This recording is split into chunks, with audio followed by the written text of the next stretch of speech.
Bienvenidos a Curiosidad Relativa. Nos dedicamos a encontrar datos fascinantes. Si te gusta descubrir cosas nuevas, este es tu canal. ¿Sabías que una cucharadita de material de una estrella de neutrones puede pesar tanto como la cordillera del Himalaya? Las estrellas de neutrones son los restos ultradensos de estrellas masivas que han explotado en supernovas. A pesar de tener una masa comparable a la del Sol, estas estrellas están comprimidas en esferas de apenas 20 kilómetros de diámetro. Esta compresión extrema resulta en densidades que oscilan entre 370.000 cuatrillones y 600.000 cuatrillones de kilogramos por metro cúbico, similares a las de un núcleo atómico. Para ponerlo en perspectiva, una cucharadita, aproximadamente 5 mililitros, de material de una estrella de neutrones, tendría una masa superior a 5.500.000 millones de kilogramos.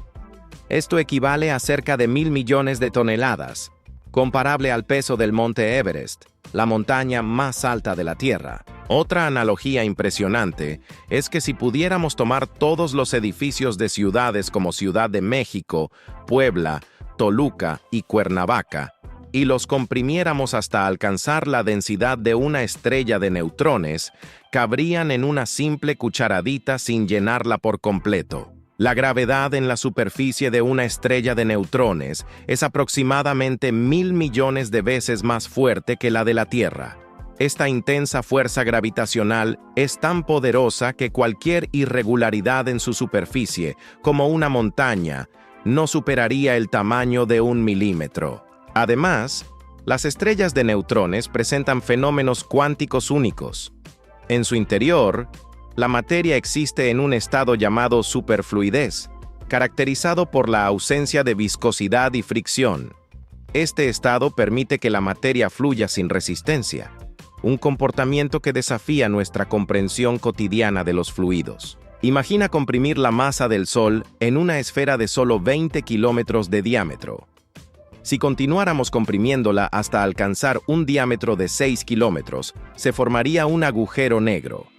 Esta comparación ilustra cuán cerca están las estrellas de neutrones del umbral que las separa de convertirse en agujeros negros. La densidad de una estrella de neutrones es tan extrema que una botella de 1 litro llena con su material pesaría tanto como 71 millones de ballenas azules.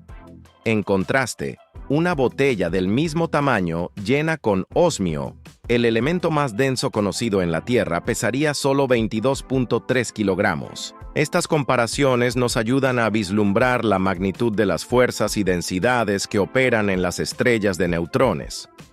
¿Puedes imaginar qué otros misterios podrían esconderse en estos objetos celestes tan extremos? ¿Sabías que en el vacío del espacio, dos piezas de metal pueden fusionarse espontáneamente al entrar en contacto, sin necesidad de calor ni chispas? Este fenómeno, conocido como soldadura en frío, ocurre porque, en ausencia de atmósfera, las superficies metálicas limpias carecen de la capa de óxido que normalmente las recubre en la Tierra, permitiendo que sus átomos se unan directamente al tocarse. Imagina que tienes dos bloques de aluminio recién pulidos. En la Tierra, una delgada capa de óxido se forma casi instantáneamente sobre ellos al exponerse al aire, actuando como una barrera que impide que los átomos de las dos piezas se fusionen. Sin embargo, en el vacío del espacio, donde no hay oxígeno para formar esta capa protectora, al presionar estos dos bloques juntos, sus átomos entrarían en contacto directo, resultando en una unión permanente como si fueran una sola pieza continua. Este efecto no es solo teórico, ha tenido implicaciones prácticas en la exploración espacial. Por ejemplo, durante la misión Galileo en 1991, la antena de alta ganancia de la nave no logró desplegarse correctamente. Se sospecha que la soldadura en frío entre componentes metálicos fue una de las causas del mal funcionamiento, ya que las partes que debían deslizarse entre sí quedaron adheridas debido a este fenómeno. Para visualizarlo mejor, piensa en dos cubos de plastilina perfectamente limpios y suaves. Si los presionas uno contra el otro, se fusionarán en una sola masa sin esfuerzo. Algo similar sucede con los metales en el espacio. Sin contaminantes ni capas de óxido, Sus superficies se unen al entrar en contacto, formando una unión sólida. Sin embargo, la soldadura en frío no ocurre con todos los metales ni en todas las condiciones. Es más común en metales dúctiles y maleables como el oro, la plata, el cobre y el aluminio. Además, las superficies deben estar extremadamente limpias y lisas. Cualquier contaminación o rugosidad puede impedir la unión. Este fenómeno también tiene aplicaciones beneficiosas en la Tierra. En la industria electrónica, la soldadura en frío se utiliza para crear conexiones eléctricas precisas sin necesidad de aplicar calor, lo que es esencial al trabajar con componentes sensibles al calor. La soldadura en frío en el espacio presenta desafíos y oportunidades únicas. Por un lado, puede causar problemas mecánicos inesperados en naves espaciales y satélites si no se considera en el diseño. Por otro lado, comprender y controlar este fenómeno podría permitir nuevas técnicas de ensamblaje y reparación en el espacio sin necesidad de herramientas o fuentes de calor adicionales. Considerando todo esto, es fascinante pensar en cómo un simple contacto puede llevar a una unión permanente en el vacío del espacio. ¿Qué otras sorpresas nos deparará el comportamiento de los materiales en condiciones extraterrestres? ¿Sabías que existen bacterias capaces de respirar metales y generar electricidad en el proceso? Estos microorganismos, como Geobacter sulfureducens, pueden transferir electrones a metales como el hierro o el uranio durante su metabolismo, obteniendo energía y produciendo corriente eléctrica. Imagina a estas bacterias como diminutas fábricas vivientes que, en lugar de emitir humo o residuos, generan electricidad mientras descomponen materia orgánica. Se encuentran comúnmente en sedimentos acuáticos de ríos y mares, donde desempeñan un papel crucial en el ciclo de los metales y la degradación de compuestos orgánicos. Una de las características más sorprendentes de Geobacter sulfureducens es su capacidad para formar nanocables de proteínas. Estos filamentos microscópicos actúan como cables eléctricos en miniatura, permitiendo que las bacterias transfieran electrones a distancias relativamente largas. Es como si estas bacterias hubieran desarrollado sus propios sistemas de cableado para transportar electricidad. La aplicación de estas bacterias en la generación de energía es prometedora. Se están desarrollando tecnologías como las pilas de combustible microbianas, que aprovechan la capacidad de estos microorganismos para producir electricidad a partir de materia orgánica.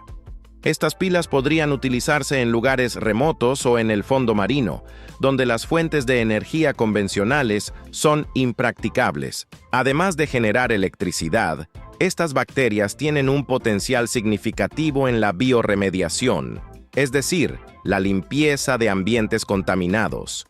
Al respirar metales tóxicos como el uranio, los transforman en formas menos solubles y menos dañinas, facilitando su eliminación del medio ambiente. Es como si estas bacterias actuaran como agentes de limpieza microscópicos, desintoxicando su entorno mientras obtienen energía. Para visualizar su eficacia, imagina un área contaminada con metales pesados. Al introducir estas bacterias, comienzan a descomponer los contaminantes y, en el proceso, generan electricidad que podría ser aprovechada. Es una solución 2 en 1, limpieza ambiental y producción de energía simultáneamente. Sin embargo, aún hay desafíos por superar antes de que estas tecnologías puedan implementarse a gran escala. Es necesario entender mejor el comportamiento de estas bacterias en diferentes condiciones ambientales y optimizar las pilas de combustible microbianas para que sean más eficientes y rentables. La investigación en este campo está en constante evolución, y cada descubrimiento nos acerca más a aprovechar plenamente el potencial de estos microorganismos. Considerando la capacidad de estas bacterias para generar electricidad y limpiar ambientes contaminados, podrían ser la clave para desarrollar fuentes de energía más sostenibles y soluciones innovadoras para la descontaminación ambiental en el futuro.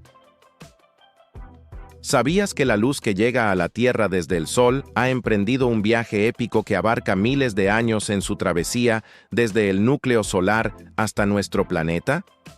Este fascinante recorrido se puede comparar con una carrera de relevos, donde cada etapa del viaje de la luz presenta desafíos únicos y tiempos de tránsito sorprendentes. Imagina que un fotón, la partícula elemental de la luz, es generado en el núcleo del Sol. Este fotón inicia su viaje en un entorno extremadamente denso y caliente, donde constantemente interactúa con otros átomos y partículas. Debido a estas frecuentes colisiones, el fotón no puede viajar en línea recta. En cambio, se ve obligado a un zigzagueo continuo, un proceso que ralentiza su avance. Este tramo del viaje es tan lento que se estima que un fotón puede tardar entre 10.000 y 170.000 años en atravesar el radio del Sol antes de llegar a su superficie. Una vez que el fotón alcanza la superficie del Sol, su entorno cambia drásticamente. Ahora, en el vacío del espacio, puede moverse libremente a la velocidad de la luz, aproximadamente 299.792 kilómetros por segundo. En esta fase, el fotón emprende un viaje directo hacia la Tierra, una distancia promedio de unos 150 millones de kilómetros. A esta velocidad, la luz solar tarda aproximadamente 8 minutos y 20 segundos en recorrer esta distancia y llegar a nuestro planeta. Este contraste en los tiempos de viaje del fotón, desde su nacimiento en el núcleo solar hasta su llegada a la Tierra, es asombroso. Mientras que la primera etapa del viaje puede extenderse por miles de años debido a las condiciones extremas dentro del Sol, la segunda etapa es casi instantánea en comparación, gracias al vacío del espacio que permite que la luz viaje sin obstáculos. Este fenómeno tiene implicaciones significativas en la astronomía y la física. Por ejemplo, si el Sol dejara de emitir luz en este mismo momento, la Tierra no experimentaría el cambio en la luminosidad hasta dentro de aproximadamente 8 minutos y 20 segundos, y la alteración en la gravedad solar se sentiría después de un periodo similar. En resumen, el viaje de la luz desde el núcleo del Sol hasta la Tierra es una odisea que abarca desde lentos avances en el interior solar hasta rápidos trayectos a través del espacio vacío. Esta travesía no solo destaca las complejidades del entorno solar, sino que también resalta la naturaleza dinámica y multifacética de la luz misma.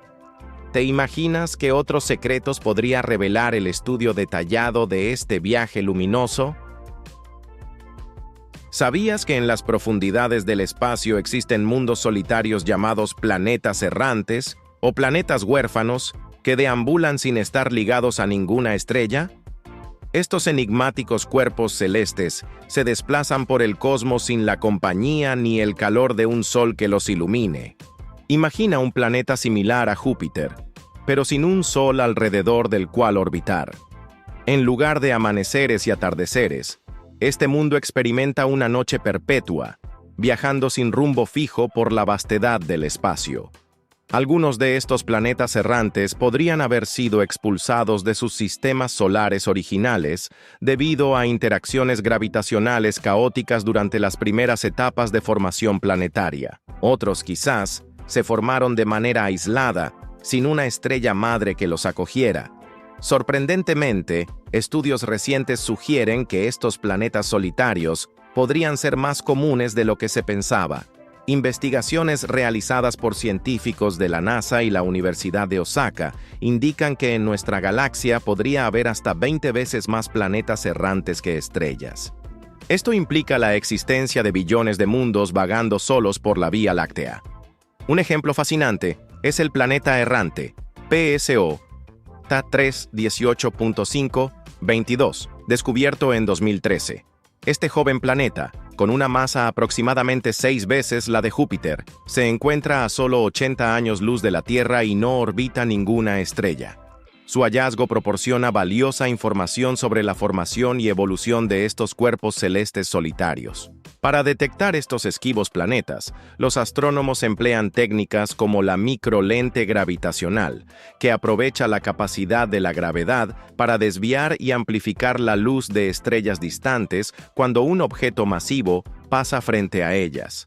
Este método ha permitido identificar varios candidatos a planetas errantes, aunque su detección sigue siendo un desafío debido a su naturaleza oscura y fría. La existencia de estos mundos plantea preguntas intrigantes sobre su potencial para albergar vida. Aunque carecen de la luz y el calor directos de una estrella, algunos científicos especulan que podrían mantener océanos subterráneos de agua líquida, calentados por procesos geotérmicos internos.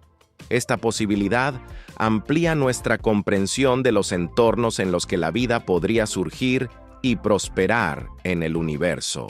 Además, la presencia de planetas errantes sugiere que el proceso de formación planetaria es más dinámico y caótico de lo que se creía.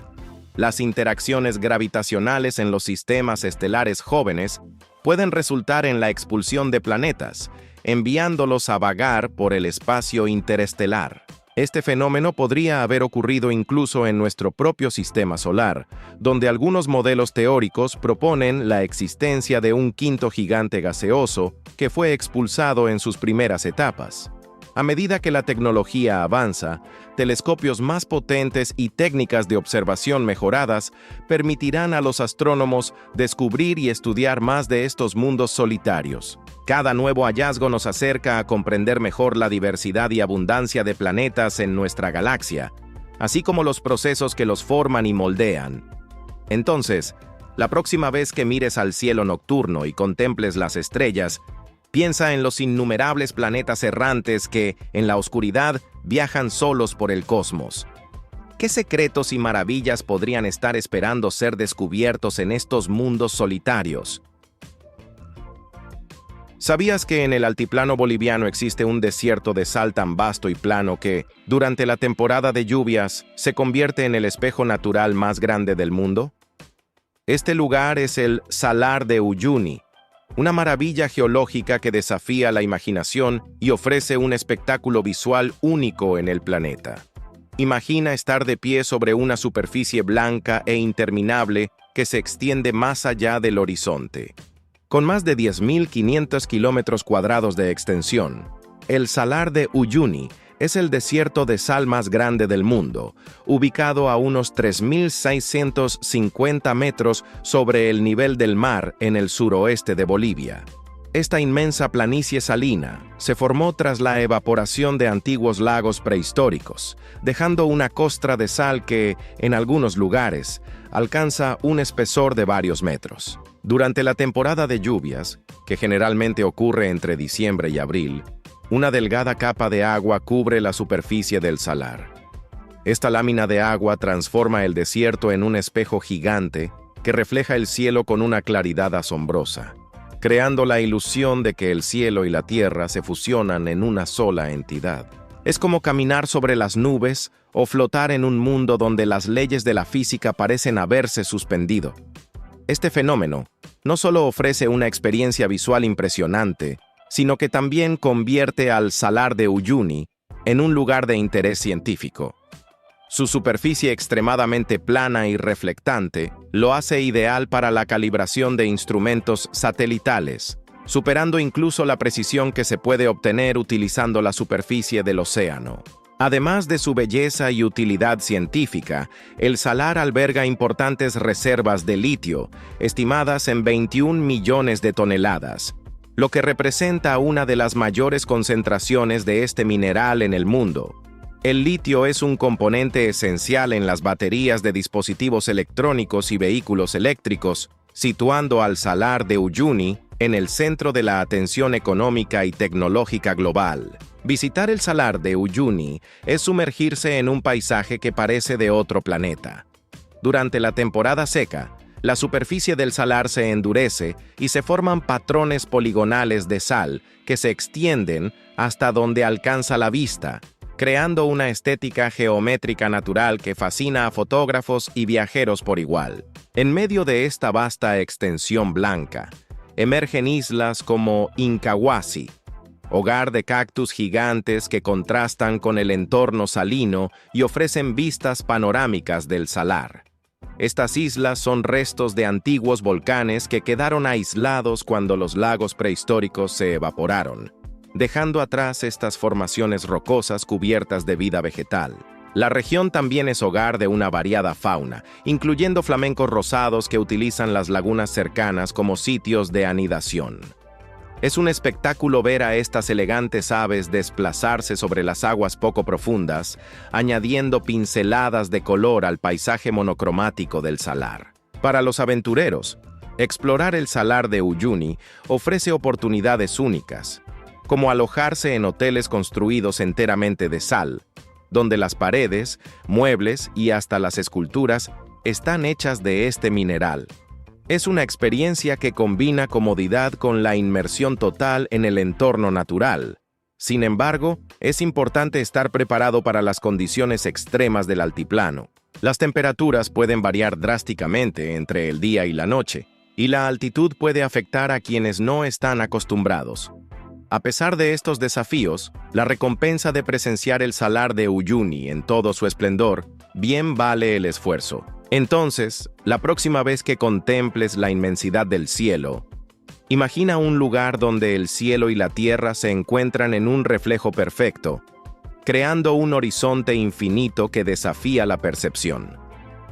¿Te atreverías a caminar sobre este espejo natural y ser parte de este asombroso espectáculo de la naturaleza? ¿Sabías que los erizos de mar tienen dientes que se autoafilian constantemente, incluso mientras los usan para raspar algas de las rocas del fondo marino?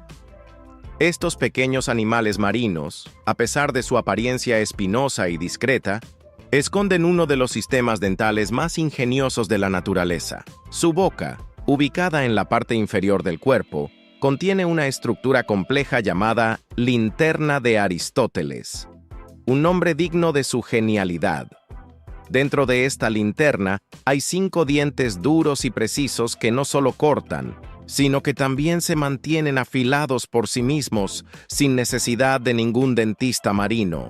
Estos dientes están compuestos por cristales de calcita dispuestos en patrones microscópicos que les dan una dureza comparable a la de algunos metales, pero con una diferencia clave.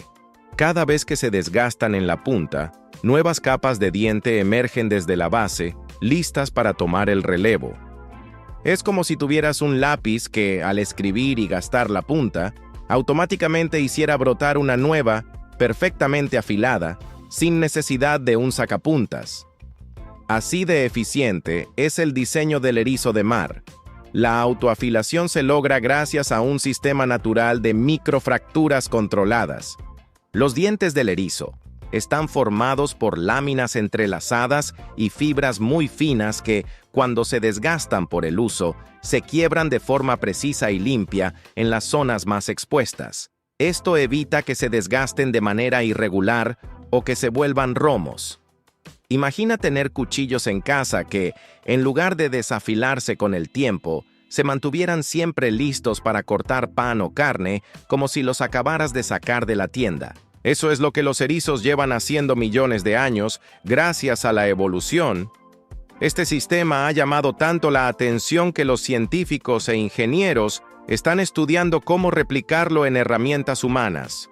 Las aplicaciones podrían ir desde hojas de bisturí que nunca pierden filo hasta brocas industriales que se autorregeneran mientras perforan roca. No se trata solo de imitar la dureza de sus dientes, sino la forma en que están diseñados para romperse justo donde conviene, revelando siempre una nueva superficie funcional. Y no hablamos de animales grandes o complejos. Los erizos de mar apenas superan los 10 centímetros de diámetro, y sin embargo, su dentadura ha sido comparada con maquinaria de precisión a escala microscópica. Cada uno de sus dientes puede durar semanas de uso constante, limando superficies duras sin perder efectividad. Es como si un carpintero tuviera una lima que se renueva sola después de cada uso. La naturaleza, como siempre, demuestra ser una fuente inagotable de inspiración para la tecnología humana. Así que la próxima vez que veas un erizo de mar, no lo subestimes por su tamaño o su lentitud. ¿Quién imaginaría que dentro de ese pequeño ser se esconde una lección magistral sobre ingeniería dental? ¿Sabías que la distancia promedio entre las estrellas en nuestra galaxia, la Vía Láctea, es de aproximadamente 5 años luz? Esto significa que el espacio entre las estrellas es inmensamente vasto, presentando un desafío formidable para cualquier intento de viaje interestelar. Imagina que cada estrella es como un grano de arena en un desierto infinito, donde cada grano está separado del siguiente por kilómetros de distancia. Atravesar este desierto cósmico sería una empresa titánica. Para ponerlo en perspectiva, consideremos nuestro vecindario estelar. El Sol, nuestra estrella, tiene como vecino más cercano al sistema de Alpha Centauri, ubicado a unos 4.24 años luz de distancia. Si pudiéramos viajar a la velocidad de la luz, lo cual es actualmente imposible según nuestras leyes físicas, nos tomaría más de 4 años alcanzar ese sistema. Sin embargo, las naves espaciales más rápidas construidas hasta ahora, como la Voyager 1, se desplazan a velocidades que les tomarían decenas de miles de años en llegar a una estrella tan cercana. La inmensidad del espacio interestelar se debe en parte a la distribución de las estrellas en la galaxia. En regiones como el bulbo galáctico, cerca del centro de la Vía Láctea, las estrellas están mucho más agrupadas, con distancias que pueden ser de apenas 0.4 años luz entre sí. En contraste, en los brazos espirales y en el halo galáctico, donde reside nuestro sistema solar, las estrellas están mucho más dispersas, resultando en las vastas distancias promedio mencionadas.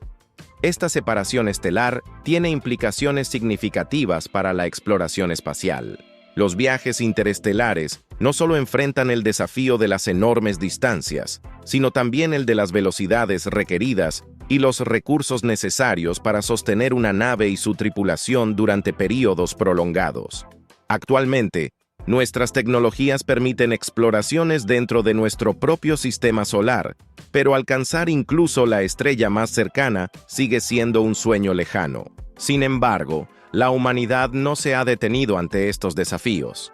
Proyectos como Breakthrough Starshot proponen el uso de velas solares impulsadas por láseres terrestres para enviar diminutas sondas a velocidades fraccionarias de la luz hacia sistemas estelares cercanos. Aunque estas ideas están en fases conceptuales y experimentales, reflejan el ingenio y la determinación humanos para superar las barreras que impone el cosmos. Además, la vastedad del espacio entre las estrellas también influye en nuestra percepción del universo y en la búsqueda de vida extraterrestre. Las enormes distancias dificultan la detección de señales y la comunicación con posibles civilizaciones en otros sistemas estelares. A pesar de ello, programas como SETI continúan escaneando el cielo en busca de señales que indiquen la presencia de inteligencia más allá de nuestro planeta. Entonces, la próxima vez que mires el cielo nocturno y veas las estrellas titilando en la distancia, recuerda la inmensidad que las separa.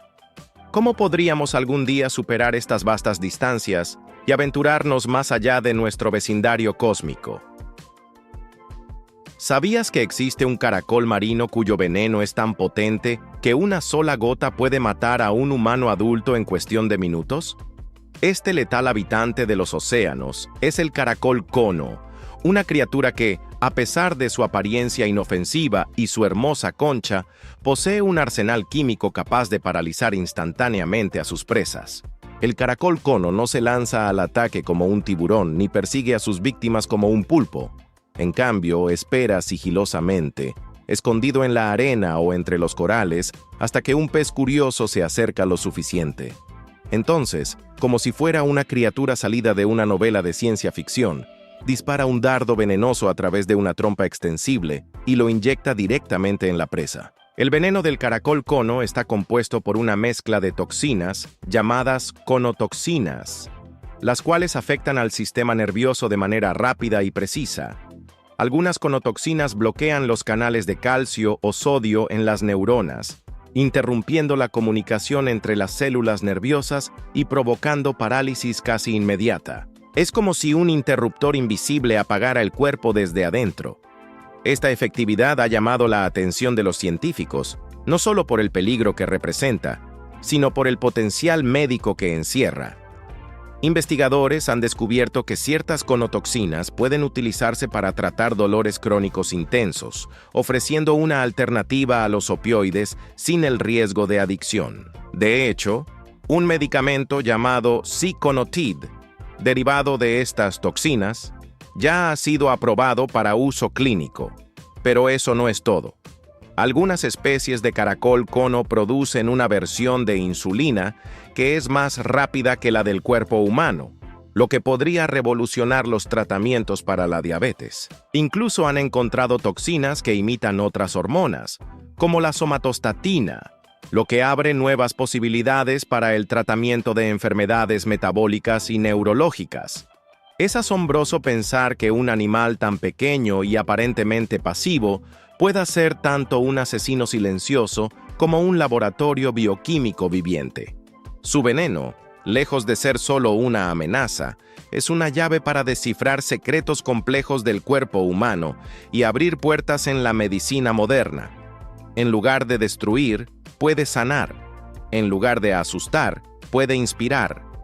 Todo depende de cómo lo miremos y de qué hagamos con el conocimiento que nos ofrece. Así que la próxima vez que pienses en criaturas peligrosas del océano, no imagines únicamente mandíbulas o tentáculos. También hay conchas bellas, silenciosas y absolutamente letales. ¿No te parece fascinante que uno de los venenos más mortales del mundo pueda convertirse en uno de los mayores aliados de la ciencia? ¿Sabías que en el fondo de la fosa de las Marianas, el punto más profundo de los océanos de la Tierra, la presión es más de 1000 veces la presión atmosférica al nivel del mar?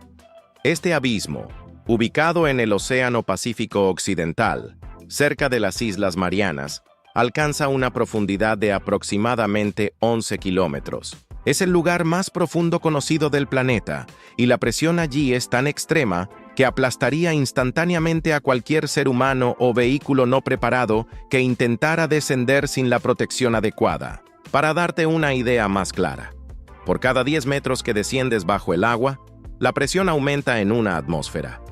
Eso significa que a 100 metros ya soportas 10 veces la presión que sentimos en la superficie. A 1000 metros ya son 100 atmósferas.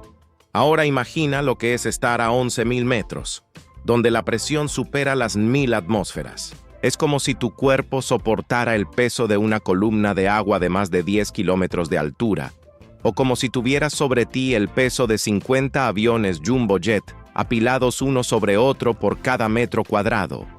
Y aún así, en este entorno hostil, existe vida. Seres como peces abisales, crustáceos extraños y bacterias extremófilas habitan estas profundidades, perfectamente adaptados para resistir la oscuridad total, las bajas temperaturas y, por supuesto, la aplastante presión. Algunos de estos organismos ni siquiera podrían sobrevivir si fueran llevados a la superficie. Su biología depende precisamente de esas condiciones extremas. Explorar este lugar no es tarea fácil. En 1960, el batiscafo Trieste logró llegar hasta el fondo del abismo, llevando a 2 hombres en una cápsula reforzada. Décadas después, en 2012, el cineasta James Cameron descendió solo a bordo del Deep Sea Challenger, documentando su viaje con imágenes y datos valiosos. Pero incluso con la tecnología actual, visitar la fosa de las Marianas sigue siendo un reto formidable. Uno de los descubrimientos más tristes durante estas exploraciones fue encontrar desechos humanos, como plásticos, en el fondo del abismo. Esto demuestra que la contaminación ha llegado incluso al lugar más remoto del planeta y nos obliga a reflexionar sobre el impacto de nuestras acciones. La fosa de las Marianas no es solo un sitio de presión inimaginable. También es un laboratorio natural que nos ayuda a entender cómo puede existir la vida en condiciones extremas. ¿Y si hay vida aquí? ¿podría haber vida en otros lugares del universo con ambientes igual de duros, como en los océanos subterráneos de Europa o Encélado? ¿Qué otros secretos estarán esperando bajo la oscuridad eterna del fondo marino? ¿Sabías que la superficie del Sol, conocida como fotosfera, alcanza temperaturas de aproximadamente 5.500 grados Celsius, mientras que su atmósfera exterior, la corona, puede superar el 1.000.000 de grados Celsius? Este fenómeno ha desconcertado a los científicos durante décadas, ya que, intuitivamente, esperaríamos que las capas más alejadas de una fuente de calor fueran más frías, no más calientes. Imagina que estás cerca de una fogata. El aire justo al lado del fuego es abrasador, pero a medida que te alejas, la temperatura disminuye. Sin embargo, en el caso del Sol, ocurre lo contrario. Es como si al alejarte de la fogata, de repente sintieras un calor mucho más intenso que al estar cerca de las llamas. Los científicos han propuesto varias teorías para explicar este enigma. Una de las más destacadas sugiere que las ondas magneto-hidrodinámicas, conocidas como ondas de Alfvén, transportan energía desde el interior del Sol hacia la corona. Estas ondas se generan por el movimiento del plasma en el interior solar y se propagan a lo largo de las líneas del campo magnético, transfiriendo energía que calienta la corona. Otra teoría apunta a la reconexión magnética, un proceso en el cual las líneas del campo magnético solar se entrelazan, se rompen y se vuelven a conectar, liberando enormes cantidades de energía en forma de calor. Este fenómeno es similar a las erupciones solares, pero ocurre a menor escala y de manera constante, contribuyendo al calentamiento de la corona. Observaciones recientes han proporcionado evidencia que respalda estas teorías. Por ejemplo, la sonda Solar Orbiter de la Agencia Espacial Europea ha capturado imágenes detalladas de la superficie solar, revelando estructuras como el musgo coronal y lluvia solar, que ofrecen pistas sobre la dinámica de la atmósfera solar. Además, la sonda Parker Solar Probe de la NASA ha realizado mediciones directas del plasma y los campos magnéticos en la corona, proporcionando datos valiosos sobre las turbulencias y las ondas presentes en esta región. Para visualizarlo mejor, piensa en el Sol como una olla de agua hirviendo. La superficie burbujeante representa la fotosfera, mientras que el vapor caliente que se eleva y llena la cocina simboliza la corona. Aunque el agua en la olla está caliente, el vapor que asciende puede ser incluso más caliente debido a la energía adicional que recibe durante el proceso de ebullición. A pesar de estos avances, el misterio del calentamiento coronal aún no se comprende completamente. Los científicos continúan investigando y desarrollando modelos más precisos para desentrañar este enigma solar. ¿Qué otros secretos crees que esconde nuestra estrella más cercana? ¿Sabías que la idea de que los dinosaurios estaban en declive antes de su extinción podría ser incorrecta?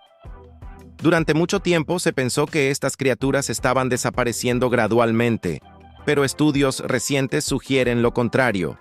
Imagina que estás viendo una serie de televisión que ha sido popular durante años. Si de repente deja de emitirse debido a un evento inesperado, como una huelga de actores, podrías pensar que la serie estaba perdiendo audiencia. Sin embargo, si analizas los datos y ves que la audiencia seguía siendo alta hasta el último episodio, te darías cuenta de que la cancelación no se debió a una disminución en la popularidad. Algo similar ocurrió con los dinosaurios. Investigadores del University College London, UCL, aplicaron modelos estadísticos avanzados para analizar el registro fósil de América del Norte. Descubrieron que la aparente disminución en la diversidad de dinosaurios antes del impacto del asteroide podría deberse a sesgos en el registro fósil, más que a un verdadero declive en sus poblaciones. Esto es como si en nuestra serie de televisión algunos episodios se hubieran perdido o no se hubieran grabado correctamente, dando la falsa impresión de una disminución en la audiencia. Además, un estudio de la Universidad de Bath y el Museo de Historia Natural de Londres encontró que ciertos grupos de dinosaurios, como los hadrosaurios y ceratopsianos, estaban prosperando antes del impacto del asteroide. Esto sugiere que, de no haber sido por ese evento catastrófico, los dinosaurios podrían haber seguido dominando la Tierra. Es como si nuestra serie de televisión estuviera planeando nuevas temporadas y spin-offs debido a su éxito continuo, pero fue interrumpida abruptamente por circunstancias externas. Por otro lado, algunos estudios anteriores, como uno de 2016 de las universidades de Reading y Bristol, sugerían que los dinosaurios ya estaban en declive evolutivo millones de años antes del impacto. Sin embargo, estos estudios podrían no haber tenido en cuenta ciertos sesgos en el registro fósil, lo que habría llevado a conclusiones erróneas. Es como si se evaluara la popularidad de nuestra serie basándose únicamente en las críticas de una región específica, sin considerar la audiencia global. En resumen, la idea de que los dinosaurios estaban en declive antes de su extinción ha sido cuestionada por investigaciones recientes. Estos estudios resaltan la importancia de considerar posibles sesgos en los datos al interpretar eventos históricos. Entonces, si el asteroide no hubiera impactado la Tierra, ¿cómo sería nuestro mundo hoy en día? ¿Sabías que en España se logró lo que parecía imposible? ¿Traer de vuelta a la vida a una especie extinta, aunque solo por unos minutos? Esta es la fascinante historia del bucardo, una subespecie de cabra montés que habitaba los Pirineos y que se convirtió en el primer animal en ser desextinguido mediante clonación. El bucardo, conocido científicamente como Capra pyrenaica pyrenaica, era una majestuosa cabra que recorría las montañas pirenaicas. Sin embargo, la caza intensiva y la pérdida de hábitat llevaron a su extinción. El último ejemplar, una hembra llamada Celia, murió en el año 2000 al ser aplastada por un árbol. Antes de su muerte, los científicos lograron preservar muestras de su ADN, lo que abriría la puerta a un experimento sin precedentes. Inspirados por el éxito de la oveja Dolly, el primer mamífero clonado, un equipo de investigadores españoles y franceses decidió intentar clonar a Celia. Utilizaron técnicas de clonación para crear embriones con su material genético y los implantaron en cabras híbridas. De los 208 embriones implantados en 57 cabras, solo uno logró desarrollarse completamente. El 30 de julio de 2003, nació un cabrito genéticamente idéntico a Celia. Aunque logró respirar y moverse brevemente, una malformación pulmonar le impidió sobrevivir más de 10 minutos. Este breve renacimiento marcó un hito en la ciencia, demostrando que la desextinción es posible, aunque aún enfrenta desafíos significativos. Es como si en una biblioteca se lograra recuperar un libro perdido, pero sus páginas estuvieran incompletas, impidiendo leer toda la historia. La historia del bucardo plantea preguntas profundas sobre la ética y la viabilidad de la desextinción. ¿Deberíamos invertir recursos en revivir especies extintas o enfocarnos en conservar las que aún existen? ¿Estamos preparados para asumir las responsabilidades que conlleva traer de vuelta a la vida a seres que la naturaleza ya ha dejado atrás? Aunque el bucardo no pudo sobrevivir, su breve regreso nos recuerda el poder de la ciencia y la importancia de reflexionar sobre nuestras acciones. Entonces, si tuviéramos la capacidad de revivir cualquier especie extinta, ¿cuál elegirías y por qué? ¿Sabías que en Siberia se ha descubierto una cría de mamut lanudo tan bien conservada que incluso conserva su olor después de más de 130.000 años? Este hallazgo, apodado Yana, ha dejado a la comunidad científica asombrada por su estado de preservación excepcional. Yana fue encontrada en la región de Sajá, al noreste de Rusia, sobresaliendo parcialmente de una ladera erosionada debido al deshielo del permafrost. Su cuerpo, de poco más de 1 metro de altura y 180 kilos de peso, presentaba aún su trompa arrugada, ojos definidos y fragmentos de pelo rojizo. Este nivel de conservación es comparable a encontrar una cápsula del tiempo biológica que nos permite estudiar directamente cómo vivía una criatura extinguida hace miles de años. Además, Yana estaba empezando a desarrollar sus colmillos de leche, un rasgo compartido con los elefantes modernos y una pista clave para estimar su edad. un poco más de un año al momento de su muerte. Este descubrimiento no solo nos proporciona información invaluable sobre la vida de los mamuts durante la edad de hielo, sino que también destaca el impacto del cambio climático. El deshielo acelerado del permafrost siberiano que permitió el hallazgo de Yana es un recordatorio de cómo las condiciones actuales pueden revelar secretos del pasado, pero también plantean desafíos para el futuro. Entonces, si el deshielo del permafrost puede desenterrar criaturas congeladas durante milenios, ¿qué otros secretos antiguos podrían estar esperando ser descubiertos bajo nuestros pies? ¿Sabías que en la remota península de Kamchatka, en Rusia, un volcán llamado Vesimiani está mostrando señales de una posible erupción inminente? Este coloso, que permaneció inactivo durante siglos, ha comenzado a emitir gases y vapores, y los flujos calientes que descienden por sus laderas están aumentando. Los satélites han detectado una fuerte anomalía térmica sobre el volcán, lo que sugiere que podría estar preparándose para una gran erupción en cualquier momento, con la posibilidad de lanzar cenizas a alturas de entre 10.000 y 15.000 metros sobre el nivel del mar. Para entender la magnitud de este fenómeno, imagina una chimenea gigante que, en lugar de calentar una sala, lanza cenizas y gases a la estratosfera, afectando no solo el clima local, sino también el tráfico aéreo internacional. De hecho, las autoridades han advertido que la actividad del volcán podría representar un peligro para el tráfico aéreo en la zona. Las rutas de aviación comercial podrían verse afectadas, tal como ocurrió en 2010 con la erupción del volcán islandés Eyjafjallajökull, que paralizó el tráfico aéreo europeo durante días. Este evento nos recuerda lo poderosa e impredecible que puede ser la naturaleza.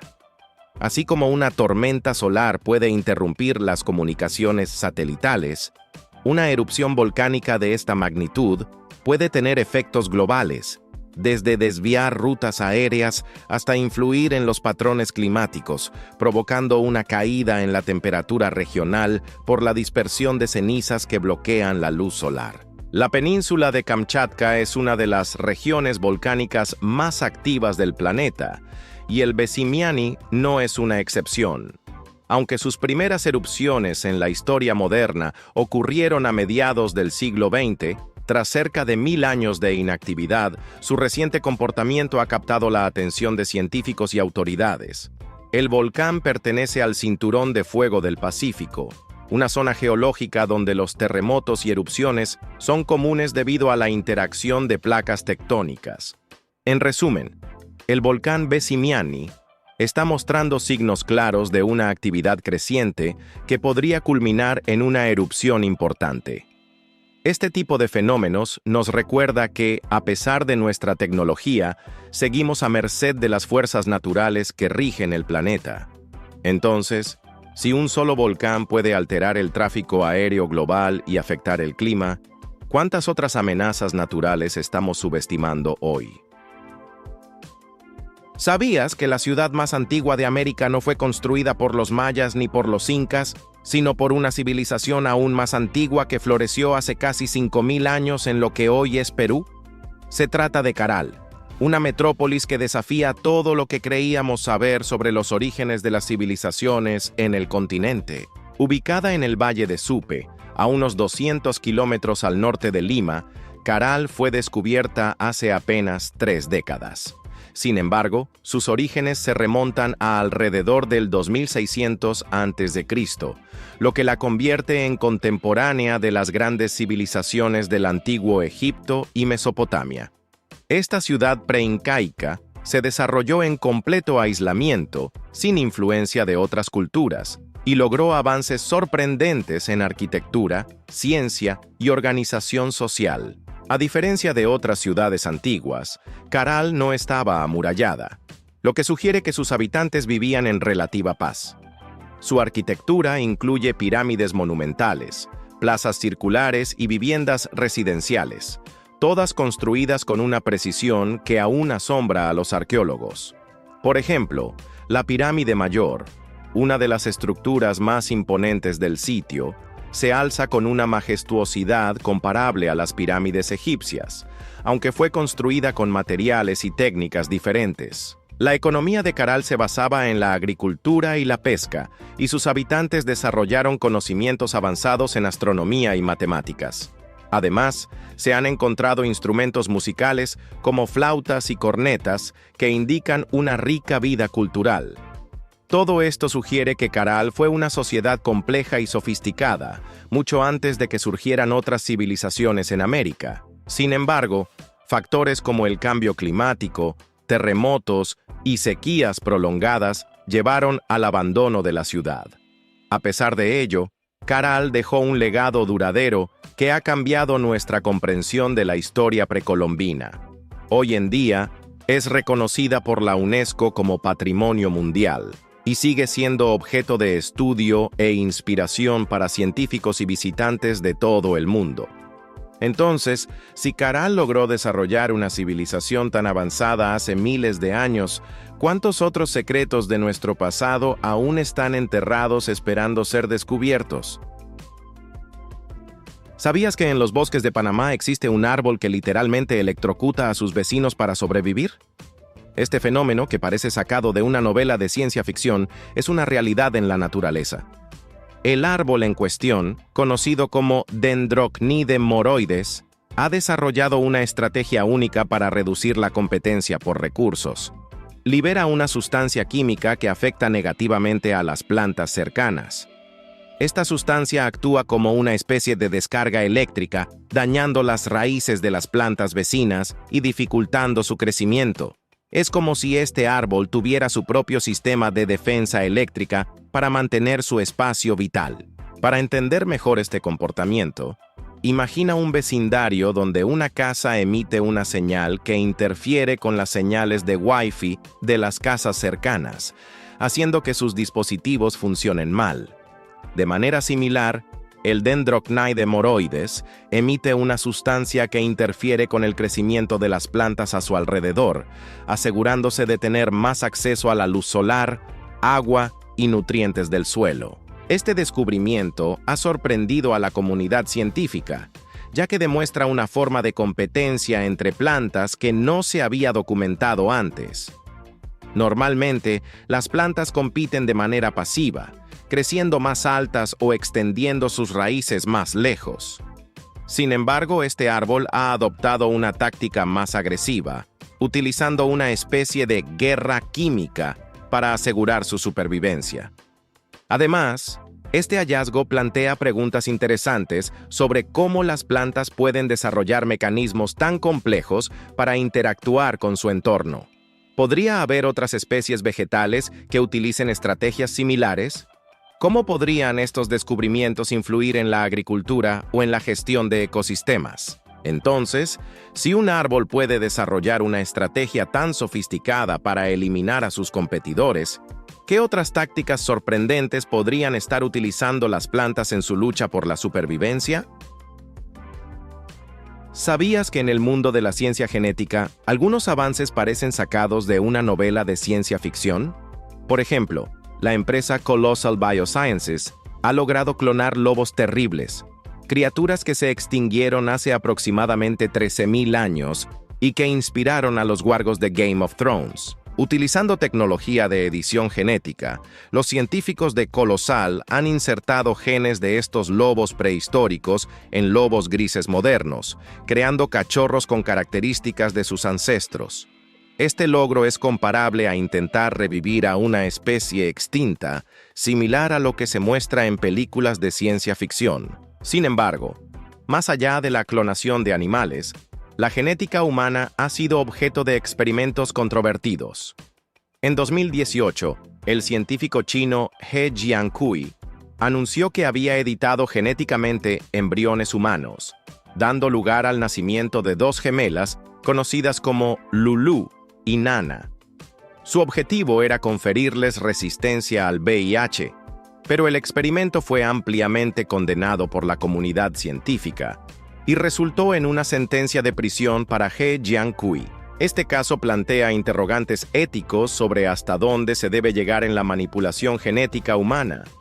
Recientemente, Ben Lam, CEO de Colossal Biosciences, ha afirmado que en China se están llevando a cabo experimentos para identificar y replicar genes asociados con la inteligencia humana. Según Lam, se han encontrado genes específicos relacionados con capacidades cognitivas superiores y se están realizando estudios para entender su función y potencial aplicación. Este tipo de investigaciones abre un abanico de posibilidades, desde el tratamiento de enfermedades neurológicas hasta la mejora de funciones cognitivas en individuos sanos. Sin embargo, también suscita debates éticos sobre la manipulación de características humanas tan complejas y multifacéticas como la inteligencia. Si la ciencia continúa avanzando en la edición genética, ¿deberíamos permitir que se diseñen características humanas específicas? ¿Dónde trazamos la línea entre la mejora y la alteración de la naturaleza humana?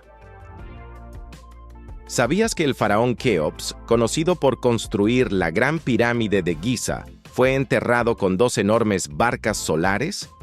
Estas impresionantes embarcaciones, descubiertas en 1954 por el arqueólogo egipcio Kamal el-Malak, miden alrededor de 43 metros de largo y fueron halladas en fosas excavadas en la roca a los pies de la pirámide.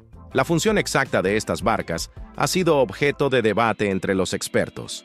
Algunos sugieren que fueron utilizadas en la vida real, posiblemente como embarcaciones funerarias para transportar el cuerpo de Keops o como parte de una flota personal para navegar por el Nilo. Esta perspectiva es similar a la de los antiguos egipcios, que utilizaban barcas reales para desplazamientos ceremoniales y prácticos a lo largo del río. Por otro lado, hay especialistas que consideran que estas barcazas nunca fueron destinadas a navegar. En cambio, habrían sido construidas con fines simbólicos, representando el viaje del sol a través del cielo. Esta interpretación se basa en la mitología egipcia, donde el dios Ra realizaba un recorrido diario en su barca solar, y se asocia con el deseo de Keops de unirse a Ra en la vida después de la muerte. La sofisticación de estas barcas es notable.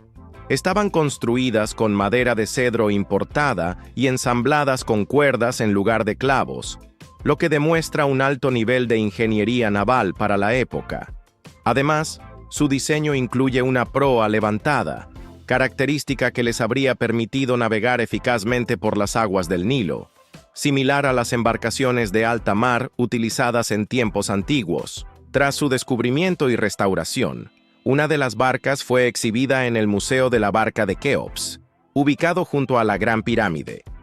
En agosto de 2021, ambas barcas fueron trasladadas al Gran Museo Egipcio, donde ofrecen a los visitantes una visión única de las prácticas funerarias y las creencias religiosas del antiguo Egipto.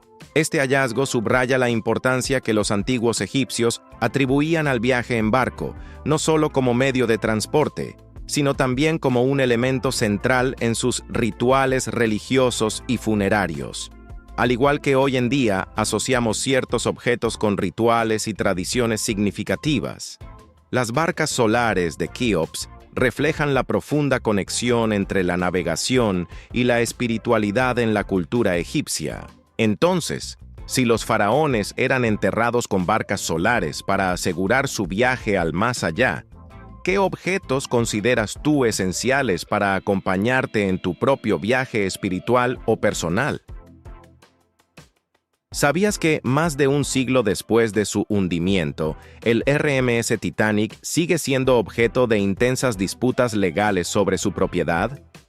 Este emblemático transatlántico, que yace a 3.800 metros de profundidad en el Océano Atlántico desde 1912, ha generado debates que combinan intereses económicos, éticos y legales. Tras el trágico naufragio, el Titanic quedó bajo el dominio del Reino Unido, país de su constructora, la White Star Line.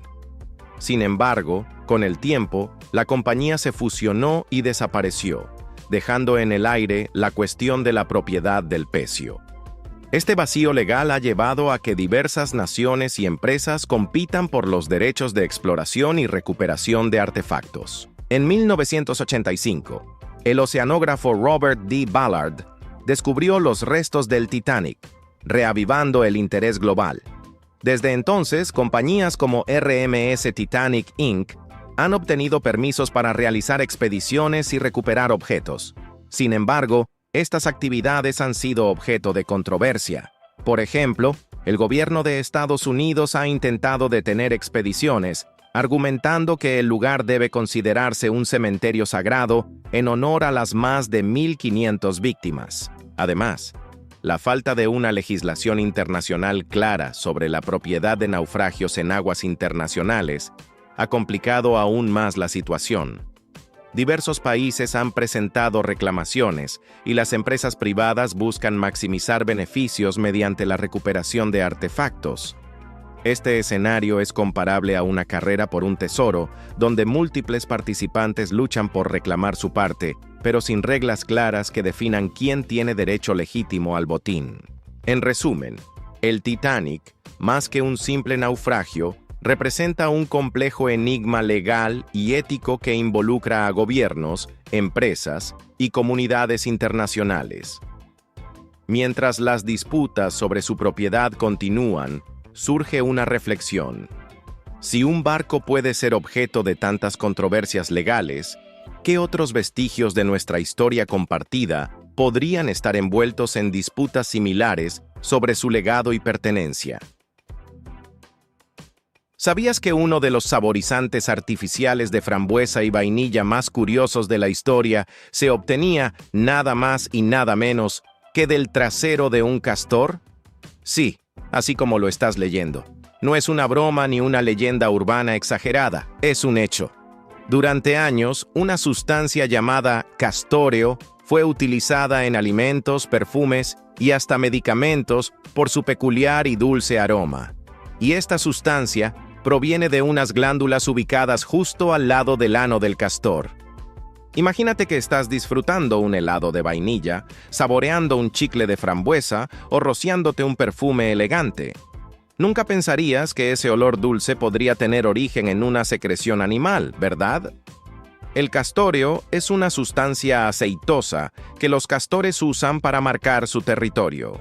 Su aroma natural es sorprendentemente parecido al de la vainilla, con toques de frambuesa, almizcle y cuero. Esto lo hizo atractivo para algunas industrias, especialmente antes de que existieran los avances en saborizantes sintéticos. Pero no es que los castores anduvieran por ahí donando su fragancia. Obtener castoreo no era un proceso fácil ni ético. Se requería atrapar al animal, anestesiarlo y exprimir, literalmente, las glándulas que se encuentran cerca de su cola. Además, producirlo en masa era inviable. Se necesitaban muchos castores para obtener cantidades mínimas, así que no era exactamente el ingrediente favorito en la cocina moderna. Afortunadamente para todos, hoy en día casi nadie usa castoreo en la industria alimentaria. De hecho, su uso es tan raro que, en Estados Unidos, se estima que se consumen menos de 130 kilos al año, y no precisamente en postres. Ahora, los sabores artificiales como la frambuesa y la vainilla provienen de laboratorios, donde se crean compuestos químicos que imitan los sabores naturales. Por ejemplo, la vainillina es el principal componente del sabor de la vainilla y se puede sintetizar de forma económica usando materiales como la lignina de la madera. Eso no quiere decir que todos los ingredientes modernos sean 100% agradables si los analizas demasiado. Algunos colorantes, por ejemplo, se obtienen de insectos triturados como la cochinilla. Sí, ese rojo brillante en algunos jugos o yogures. Y no hablemos de nombres rarísimos como E120 o glutamato monosódico, que suenan más a hechizo de Harry Potter que a ingrediente comestible. Así que, la próxima vez que leas saborizante artificial en una etiqueta, tal vez mires 2 veces. No por miedo, sino por simple curiosidad. Porque ahora que sabes lo del castor, te pregunto, ¿qué otras cosas crees que comemos sin tener la menor idea de dónde vienen? ¿Sabías que en la Tierra hay más pollos que personas? Y no por poco. mientras los humanos apenas pasamos los 8.000 millones, los pollos nos sacan una ventaja abrumadora con más de 33.000 millones de ejemplares picoteando por el planeta. Es decir, por cada uno de nosotros, hay al menos 4 pollos. Sí, hasta el bebé recién nacido ya tiene 4 plumíferos compañeros que lo representan en el gallinero global. Y lo más loco es que esta no es una situación reciente. El pollo ha conquistado el mundo desde hace décadas. ¿Cómo lo hizo?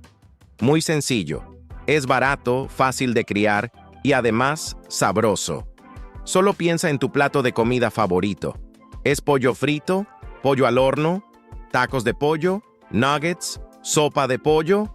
Hay tantas formas de prepararlo que podríamos comerlo todos los días de maneras distintas sin aburrirnos. Lo interesante es que los pollos no siempre fueron tan populares. Hace siglos, eran animales de granja secundarios, criados más por sus huevos que por su carne. Pero con el tiempo, la humanidad fue desarrollando métodos para criarlos más rápido, más grandes y en más cantidad. Aparecieron las granjas industriales, donde miles de aves viven en espacios reducidos y son alimentadas con precisión científica para crecer en tiempo récord. Algunos pollos de engorde actuales alcanzan su tamaño adulto en solo 6 semanas. 6 semanas. Eso es como un bebé humano que llega al tamaño de un adulto en menos de 2 meses. Una locura. Esta producción masiva tiene sus beneficios. Claro, comida abundante y asequible. Pero también genera debates. ¿Qué pasa con el bienestar de esos animales? ¿Y el impacto ambiental? ¿Y nuestra salud si consumimos pollo criado con antibióticos o en condiciones poco naturales? Son preguntas incómodas que cada vez más personas están empezando a hacerse.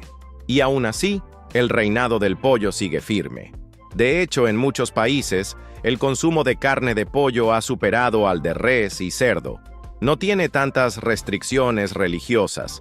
No es tan caro como otras carnes y tiene fama de ser más ligero y saludable. Es el comodín perfecto en la cocina. Desde un arroz con pollo en casa hasta un bucket en el restaurante de comida rápida, el pollo está en todas partes. Así que la próxima vez que veas a una gallina cruzar la calle, literal o metafóricamente, recuerda que ese animalito no solo es un ícono de los chistes, sino el auténtico emperador no oficial del planeta. Y con eso en mente, dime, si los pollos son los más numerosos del mundo, ¿qué otras especies crees que también dominan silenciosamente nuestra vida diaria sin que lo notemos? ¿Sabías que una simple caminata con su perro llevó a un ingeniero suizo a inventar algo que hoy usamos en zapatos, mochilas, trajes espaciales y hasta pañales? Así de poderosa puede ser la curiosidad. Te cuento. Todo comenzó en 1941, cuando Georges de Mestral, un ingeniero suizo, salió a dar un paseo por el campo con su perro. Al regresar a casa, notó que tanto su ropa como el pelaje del animal estaban llenos de unas pequeñas bolitas verdes molestas. Eran rebabas, esas semillas que se adhieren con ganas a cualquier cosa. Pero George no se limitó a quitarlas con fastidio como cualquiera. No. Él decidió observarlas bajo el microscopio, y lo que vio fue una obra maestra de la naturaleza. Las rebabas estaban cubiertas de diminutos ganchos que se aferraban con firmeza a los bucles de las fibras de la ropa o el pelo. En lugar de olvidarlo, pensó, ¿y si hacemos un sistema de cierre que funcione igual? Pasó años desarrollando la idea. Probó materiales, diseños, falló muchas veces, pero no se rindió. Finalmente, logró crear 2 tiras de tela, una llena de ganchos minúsculos y otra con bucles suaves. Al juntarlas, se pegaban con fuerza, pero también podían separarse fácilmente. Así nació el famoso velcro, cuyo nombre viene de la combinación de velours, terciopelo, y crochet, gancho, en francés. Al principio nadie lo tomó en serio. ¿Quién querría cambiar botones, cremalleras o agujetas por esas tiritas mágicas? Pero entonces llegó la NASA y dijo, «Esto no sirve». Los astronautas usaron velcro para sujetar objetos dentro de la nave, donde la gravedad era cero y todo flotaba. A partir de ahí, Su popularidad despegó, literalmente. Hoy lo ves en muchísimos lugares. Los zapatos de niños pequeños que no saben amarrarse las agujetas, los chalecos tácticos de policías o militares, las mochilas escolares, los asientos de bebé, los trajes médicos, las muñequeras deportivas, hasta en algunos controles remotos que se pegan a la pared para no perderse. ¿Y lo mejor? Todo gracias a unas rebabas molestas que se pegaron al perro de un tipo curioso. La historia del velcro nos recuerda que a veces las ideas más brillantes nacen en los momentos más simples. Algo tan insignificante como una semilla pegajosa puede inspirar una solución que cambie el mundo.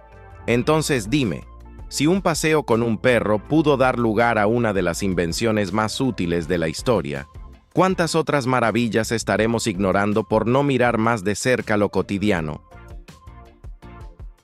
¿Sabías que tienes más de 7 metros de intestino delgado enrollado dentro de tu abdomen? Sí, más largo que una cama king size o que un autobús escolar en miniatura. Y lo más impresionante es que está ahí, bien acomodadito, sin que lo sientas, trabajando sin parar cada vez que comes algo. El intestino delgado es como esa persona eficiente que nunca ves pero que hace que todo funcione. Desde el momento en que terminas de masticar tu comida favorita, ya sea una hamburguesa, una ensalada o un arroz con pollo, este tubo comienza a hacer su magia. Aunque su nombre diga delgado, no te dejes engañar. Lo llaman así por el grosor de sus paredes, no por su tamaño total. De hecho, es el órgano más largo de todo tu cuerpo. Imagínate comiendo unos tacos. Pasan por el estómago, se mezclan con jugos gástricos y luego entran al intestino delgado. Ahí es donde ocurre la verdadera fiesta de la digestión. Este órgano está dividido en 3 partes: el duodeno, el más corto, el yeyuno, la zona media, y el ileón, el tramo final. Cada parte tiene una tarea especial, como si fueran trabajadores en una línea de producción que extraen todos los nutrientes, vitaminas, minerales y energía de lo que comiste. Todo eso pasa directo a tu sangre y de ahí a cada rincón de tu cuerpo. ¿Y cómo puede este tubo delgado hacer tanto? Pues porque no es solo largo, también tiene una superficie interior que parece una alfombra mullida. Está llena de pliegues, vellosidades y microvellosidades que aumentan su superficie al máximo. Si lo estiráramos y alisáramos completamente, podría cubrir el espacio de una cancha de tenis. Es como si tuvieras una fábrica de nutrientes del tamaño de un estadio, escondida en tu barriga, y no solo absorbe lo bueno, también protege tu cuerpo de lo malo. Funciona como un filtro que decide qué puede pasar y qué no. Así, evita que bacterias, toxinas o cosas dañinas lleguen a tu sangre. Cuando esta función falla, empiezan los problemas: diarreas, inflamación, intolerancias, todo lo que nadie quiere tener. Y aquí viene lo más loco. Todo esto ocurre sin que te des cuenta. No escuchas, no ves, no sientes nada, pero tu intestino está ahí, haciendo un trabajo de ingeniería biológica todos los días. Cada bocado que das activa este sistema, que trabaja con precisión milimétrica para mantenerte con energía, sano y funcionando. Entonces, la próxima vez que comas algo, piensa en ese tubo de 7 metros que tienes dentro, haciendo de todo por ti. Y ahora te pregunto, si algo tan asombroso sucede dentro de nosotros sin que lo notemos, ¿cuántas otras maravillas estarán ocurriendo ahora mismo sin que siquiera lo imaginemos? ¿Sabías que en la antigua Roma, vestir de color púrpura era casi como gritarle al mundo, soy importante y tú no? Pero no era porque el color fuera bonito, que lo es, sino porque costaba una verdadera fortuna. Literalmente solo la realeza y los nobles podían usarlo. No era cuestión de moda, era poder puro. ¿Y por qué tanto escándalo con el púrpura? Bueno, conseguirlo no era cosa fácil. El tinte púrpura, conocido como púrpura de Tiro, venía de un pequeño molusco marino llamado murex. Sí, un caracolito feo y baboso que vivía en las costas del mar Mediterráneo. Para conseguir apenas 1 gramo del tinte, se necesitaban miles de estos moluscos, y no era tan sencillo como pescarlos y listo. Había que romperles la glándula que producía una sustancia lechosa, dejarla al sol para que oxidara y después convertirla en tinte. Todo eso apestaba, literalmente. Dicen que los talleres de púrpura olían peor que un basurero bajo el sol. Y como todo lo raro y difícil de conseguir, el púrpura se convirtió en símbolo de riqueza y poder. En Roma, no cualquiera podía usarlo. Solo los emperadores, senadores y ciertos privilegiados tenían permiso. Los senadores, por ejemplo, usaban túnicas blancas con una franja púrpura. Los emperadores, por otro lado, llevaban capas enteramente púrpuras. Y si a algún ciudadano común se le ocurría ponérselo, podía terminar en la cárcel. O algo peor. El púrpura era como un iPhone edición limitada, mezclado con un pase VIP al Senado. Así de exclusivo. Era tan poderoso su simbolismo que incluso después de la caída del Imperio Romano, los emperadores bizantinos siguieron usando el color como signo de realeza. De hecho, a los hijos nacidos en palacios se les decía nacidos en la púrpura. Nada mal para un color que salió de un caracol. Hoy puedes ir a una tienda, ver una camiseta púrpura y decir, no me gusta este tono. Pero en aquellos tiempos, solo tener una prenda con una línea de ese color era motivo de respeto, envidia o miedo. El color púrpura tenía el mismo impacto que hoy tendría alguien caminando con una corona de diamantes y una tarjeta Black sin límite. Entonces, la próxima vez que veas a alguien con una mochila púrpura, una blusa o unos tenis de ese color, piensa que estás viendo algo que, hace siglos, solo habrían podido usar los más poderosos del planeta. Y ahora te pregunto, si un simple color podía causar tanto alboroto, ¿qué otras cosas cotidianas que hoy damos por sentado habrán sido un símbolo de poder absoluto en el pasado? ¿Sabías que hace siglos, si tenías un dolor de muelas, no ibas al dentista sino al barbero? Así es, en tiempos pasados, los barberos no solo cortaban el cabello y afeitaban barbas, sino que también realizaban extracciones dentales, sangrías e incluso pequeñas cirugías. En la Edad Media y durante la época colonial, la escasez de médicos y dentistas llevó a que los barberos asumieran estas funciones. En Buenos Aires, por ejemplo, hasta principios del siglo XIX, los barberos eran conocidos como sacamuelas, y su establecimiento era un centro de sociabilidad donde la gente no solo se arreglaba el cabello, sino que también se sometía a tratamientos médicos rudimentarios. Las técnicas utilizadas por estos barberos eran primitivas y dolorosas. Para aliviar el dolor antes de una extracción dental, los pacientes recurrían a remedios caseros como buches con aguardiente o mascar tabaco. La anestesia, tal como la conocemos hoy, no se introdujo hasta mediados del siglo XIX, con el uso de óxido nitroso, éter y cloroformo. Es decir, imagina ir a una peluquería y que mientras te recortan el flequillo, te saquen una muela con una pinza oxidada y sin anestesia. Así de brutal era. Una práctica común también era la sangría, basada en la creencia de que eliminar sangre del cuerpo ayudaba a recuperar la salud. Los barberos realizaban cortes en las venas o utilizaban sanguijuelas para extraer sangre. Para anunciar estos servicios, colgaban en la entrada de sus establecimientos una bacía, un recipiente metálico, o un poste con vendas ensangrentadas, que con el tiempo evolucionó en el cilindro tricolor que aún se ve en algunas barberías. Ese cilindro rojo, blanco y azul, que hoy asociamos con cortes de cabello, tiene en realidad un origen bastante sangriento.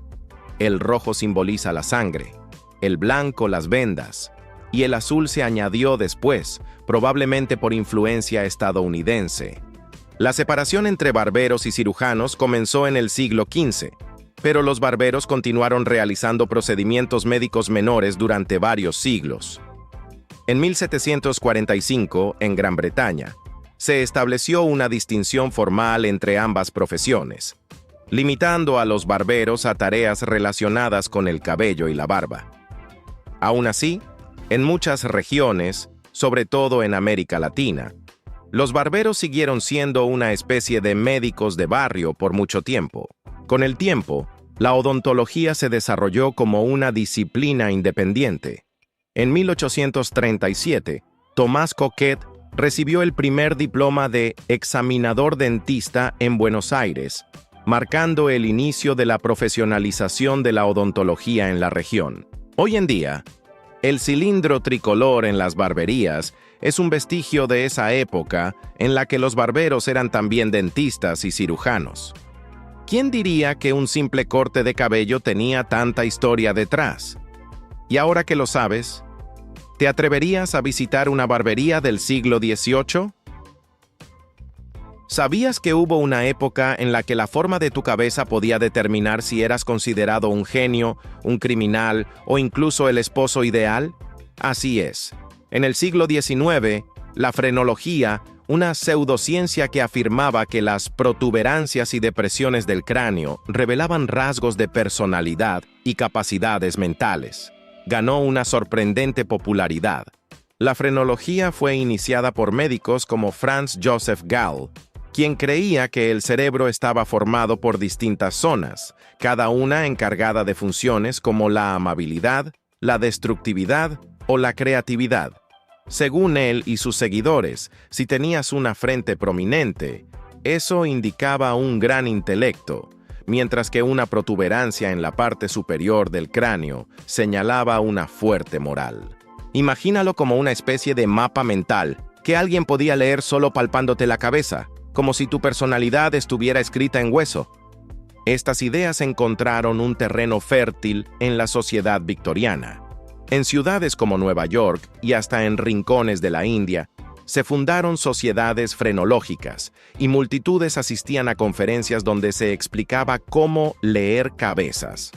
Muchos creían que esta técnica podría mejorar la humanidad entera, identificando a criminales, eligiendo mejores parejas y educando a los niños según sus talentos innatos. Por ejemplo, si eras un soltero en el siglo XIX y querías casarte, un frenólogo podía ayudarte a escoger a la esposa perfecta. En un manual popular de la época, se decía que lo primero que había que revisar en una mujer era su cráneo. Si tenía una prominencia en la zona de la filoprogenidad, entonces sería una buena madre, y si la tenía en la de amatividad, eso indicaba un buen deseo sexual. Pero cuidado, porque demasiada amatividad podía significar que te sería infiel. Es como si Tinder del siglo XIX fuera una sesión de toqueteo craneal. La frenología también llegó a las cárceles. En una prisión de mujeres en Nueva York, la directora decidió que leer la Biblia no estaba ayudando mucho a las reclusas. Así que empezó a leerles libros de frenología para reformar sus cerebros. La idea era que si comprendían sus defectos anatómicos, podrían corregir su conducta. Esta moda se extendió a cárceles en Europa y Australia. Pero no todo fue tan inocente. La frenología también se usó para justificar el racismo y el colonialismo, asegurando que ciertos grupos étnicos tenían cráneos inferiores y, por lo tanto, merecían ser esclavizados o dominados. Esa pseudociencia sirvió de excusa para una enorme cantidad de abusos. Hoy, la frenología ha sido completamente desacreditada, pero su historia sirve como advertencia de lo peligroso que puede ser cuando una ciencia se mezcla con los prejuicios sociales. ¿No te parece inquietante que durante años tu destino pudiera depender simplemente de la forma de tu cabeza? ¿Sabías que en la Europa de los siglos XVII y XVIII, miles de niños fueron sometidos a una mutilación irreversible para conservar una voz aguda que los hiciera brillar en los escenarios de la ópera y en los coros religiosos? Estos niños eran conocidos como castrati, y su historia es tan fascinante como perturbadora. Todo comenzó con una interpretación estricta de ciertos pasajes bíblicos que prohibían a las mujeres cantar en público, especialmente en contextos religiosos. Para suplir esa ausencia, se recurrió a una solución extrema: castrar a niños antes de la pubertad para que conservaran su voz aguda. La lógica era simple pero brutal. Al impedir el desarrollo hormonal, sus cuerdas vocales no se engrosaban, manteniendo así una voz infantil en un cuerpo adulto. La castración se realizaba generalmente entre los 7 y 12 años, y existían dos métodos principales. El primero consistía en extirpar los testículos quirúrgicamente. El segundo, más rudimentario, implicaba remojar los testículos en leche para ablandarlos y luego aplastarlos. Las condiciones higiénicas eran deplorables y muchos niños morían por infecciones posteriores. En algunas barberías italianas, incluso se anunciaba: "Aquí se castra limpiamente", como si se tratara de un servicio más.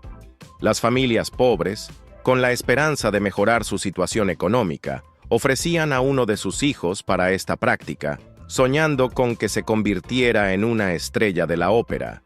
Sin embargo, las probabilidades eran mínimas. De los aproximadamente 100.000 niños castrados durante 3 siglos, solo el 10% llegó a cantar profesionalmente, y apenas el 1% alcanzó la fama. Entre los más destacados se encuentran Farinelli, Senesino y Caffarelli, quienes eran aclamados en toda Europa y ganaban sumas exorbitantes para la época. Los castrati eran sometidos a rigurosos entrenamientos en conservatorios durante una década. Aprendían técnicas de respiración, ornamentación vocal y a tocar instrumentos musicales. Su voz, única en su tipo, combinaba la potencia de un adulto con la agudeza de un niño, creando un timbre que fascinaba al público. Sin embargo, con el tiempo, la práctica fue decayendo. A finales del siglo XVIII, las mujeres comenzaron a recuperar su lugar en la música, y la aparición de los falsetistas, hombres que imitaban la voz aguda sin necesidad de castración, hizo que los castrati fueran quedando en el olvido. La Iglesia Católica prohibió oficialmente la castración en 1902, y el último castrato, Alessandro Moreschi, se retiró en 1913. Hoy, la historia de los castrati nos recuerda hasta dónde puede llegar la humanidad en su búsqueda de la perfección artística. ¿No es inquietante pensar en los sacrificios que se han hecho en nombre del arte y la religión? ¿Sabías que en el siglo XIX existía un oficio tan peculiar como desagradable, en el que hombres y mujeres se sumergían en pantanos y ríos para recolectar sanguijuelas, las cuales eran utilizadas en tratamientos médicos?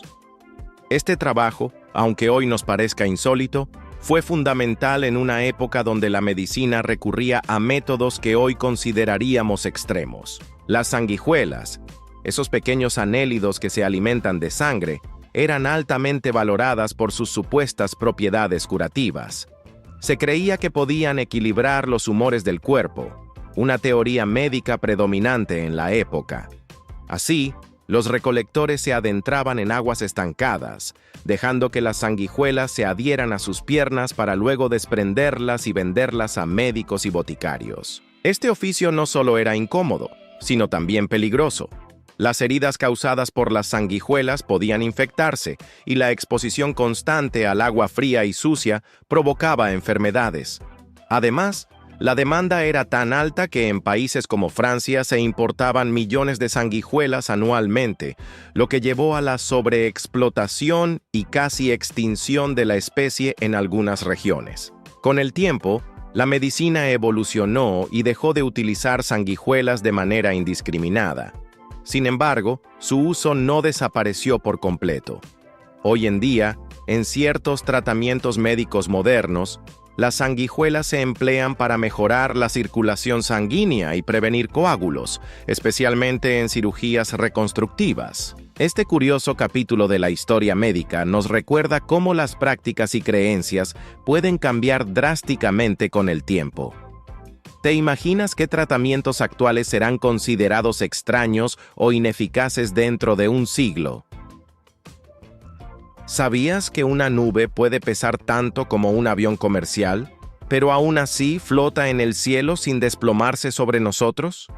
Aunque parezcan ligeras y esponjosas, las nubes están formadas por millones de diminutas gotas de agua o cristales de hielo que en conjunto pueden alcanzar un peso impresionante.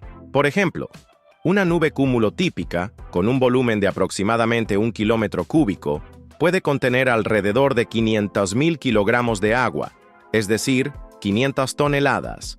Eso equivale al peso de unos 100 elefantes africanos adultos o de un avión Boeing 747 completamente cargado. Entonces, ¿por qué no caen estas masas colosales de agua? La respuesta está en la física de las nubes. Las gotas de agua que las componen son extremadamente pequeñas, con diámetros de apenas unas micras, lo que les permite mantenerse suspendidas en el UPAN y alcanzan un tamaño mayor. Su peso supera la resistencia del aire, y entonces caen en forma de lluvia. Este proceso es esencial para el ciclo del agua en la Tierra, ya que permite la precipitación y la distribución del agua dulce. La próxima vez que mires al cielo y veas una nube, recuerda que estás observando una gigantesca masa de agua suspendida sobre ti, mantenida en equilibrio por las fuerzas de la naturaleza. ¿No te parece asombroso cómo la física y la meteorología se combinan para crear estos fenómenos cotidianos? ¿Sabías que en Suiza es ilegal tener una sola cobaya como mascota? Desde 2008, la Ordenanza de Protección Animal en ese país prohíbe mantener a estos roedores en solitario, reconociendo que son animales extremadamente sociales que necesitan la compañía de sus semejantes para mantenerse saludables tanto física como emocionalmente. Las cobayas, también conocidas como cuyes o conejillos de Indias, pueden sufrir estrés, ansiedad e incluso depresión si se les obliga a vivir solas. Algo tan serio que la ley suiza lo considera una forma de maltrato animal. Esta normativa no se limita únicamente a las cobayas. También abarca a otras especies sociales como los conejos, ratones, jerbos, chinchillas, codornices japonesas, loros y canarios, que deben ser mantenidos en parejas o grupos para preservar sus comportamientos naturales y bienestar. Es decir, así como a un humano no se le dejaría aislado durante años sin contacto social, a estos animales tampoco. Además de exigir compañía, la ley establece condiciones estrictas para su cuidado. Las cobayas deben tener jaulas amplias que les permitan moverse libremente, con espacios diferenciados para dormir, jugar y alimentarse. Su dieta debe incluir heno fresco, pellets de alta calidad, verduras variadas y agua limpia en todo momento. El ambiente en el que viven también debe protegerlas del ruido excesivo, la humedad y el frío, promoviendo así una vida digna. Un ejemplo curioso que demuestra cuán en serio se toman estas normas en Suiza es el caso de una familia que, al morir una de sus cobayas, alquiló otra para que la que quedaba no sufriera la soledad mientras vivía sus últimos días. Esto no solo muestra el compromiso con el bienestar animal, sino también cómo han surgido soluciones innovadoras como los servicios de alquiler de cobayas para cumplir con la ley. Este tipo de legislación ha generado admiración en muchos países, ya que no solo busca cubrir las necesidades básicas de los animales, sino también respetar sus emociones. En un mundo donde muchas veces las mascotas son tratadas como objetos, Suiza ofrece un ejemplo de cómo las leyes pueden estar al servicio del bienestar real de los seres vivos. ¿Te imaginas cómo cambiaría la vida de millones de mascotas si leyes similares se aplicaran en todo el mundo? ¿Sabías que el corazón de las gambas no está en el pecho sino en la cabeza? Este dato ha generado un intenso debate entre científicos y amantes del marisco. Las gambas, esos deliciosos crustáceos que adornan nuestras mesas en celebraciones, esconden un secreto anatómico fascinante. Su corazón se encuentra entre los ojos, en la cabeza. Esta disposición, aunque sorprendente para nosotros, es una adaptación evolutiva que les permite bombear sangre de manera eficiente en su entorno marino. Sin embargo, esta peculiaridad también ha suscitado preocupaciones. La cabeza de la gamba, al albergar órganos vitales como el corazón y el cerebro, tiende a acumular metales pesados como el cadmio y el mercurio. Estos elementos, presentes en el ambiente marino debido a la contaminación, pueden ser perjudiciales para la salud humana si se consumen en grandes cantidades. Es como si comieras la parte del motor de un auto sin saber que ahí también se acumulan los residuos más dañinos. La Agencia Española de Seguridad Alimentaria y Nutrición, AESAN, ha recomendado desde 2011 evitar chupar la cabeza de las gambas, especialmente en niños, embarazadas y personas con enfermedades renales, debido a la concentración de estos metales pesados. Aunque una ingesta ocasional no representa un riesgo significativo, el consumo frecuente podría superar los límites seguros establecidos. Imagina que comes una gamba con la misma frecuencia con la que tomas café diariamente. Ese hábito inocente podría tener consecuencias. Para reducir la exposición a estos metales, se sugiere hervir las gambas, ya que parte del cadmio se disuelve en el agua de cocción. Cocinarlas a la plancha, en cambio, puede concentrar las grasas y, con ellas, las sustancias liposolubles, incluidos algunos contaminantes. Es como elegir entre lavar una fruta antes de comerla o freírla con toda la suciedad encima. El método de preparación marca una gran diferencia. Este descubrimiento nos invita a reflexionar sobre cómo las adaptaciones evolutivas de los animales pueden tener implicaciones directas en nuestra salud y en nuestras costumbres alimenticias. ¿Qué otras sorpresas nos deparará el estudio de la anatomía de los alimentos que consumimos habitualmente? ¿Sabías que la nuez moscada, esa especia aromática que realza el sabor de tus platillos, puede ser peligrosa si se consume en exceso? Aunque es comúnmente utilizada en la cocina, su abuso puede tener efectos adversos en la salud. La nuez moscada contiene un compuesto llamado miristicina, que en dosis altas puede provocar intoxicación. Los síntomas incluyen náuseas, vómitos, mareos, sequedad de boca, alucinaciones y comportamiento irracional.